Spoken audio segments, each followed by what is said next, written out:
Привремен затвор од 40 дена доби Љупчо Палевски Палчо, осомничениот за двојното убиство на 14-годишната Вања Ѓорчевска и на 74-годишниот Панче Жежовски. Министерството за правда денеска информираше дека Палевски се наоѓа во казнено-поправната установа Бели Кесир во Турција.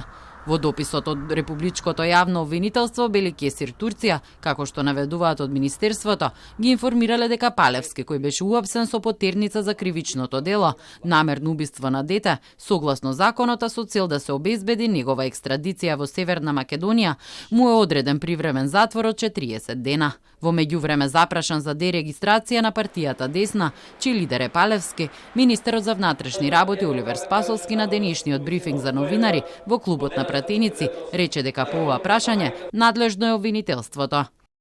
Јас кажав свој став, а постапката за дерегистрација на партијата Десна треба да ја поведе обвинителството. Но, ако треба да испратиме иницијативно писмо до нив, ние сме подготвени на тоа. И другите осомничени во случајот, Велибор Манев, Владко Кешишев и Боре Видевски, исто така се членови на Десна.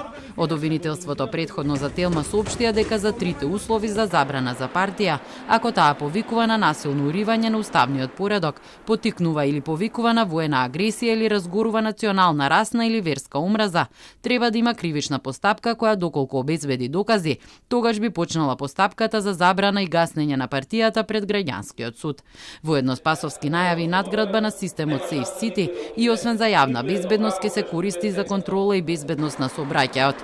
Освен во Скопје, камери ќе се постават и во Куманово и Тетово и на автопатите во државата. Ќе има и мобилни системи што ќе може да се поставуваат на разни места. За екстрадиција на Палевски ќе бидат потребни месеци. Тој избега од земјава на 30 ноември во Србија, па потоа преку Бугарија замина за Турција, каде беше уапсен.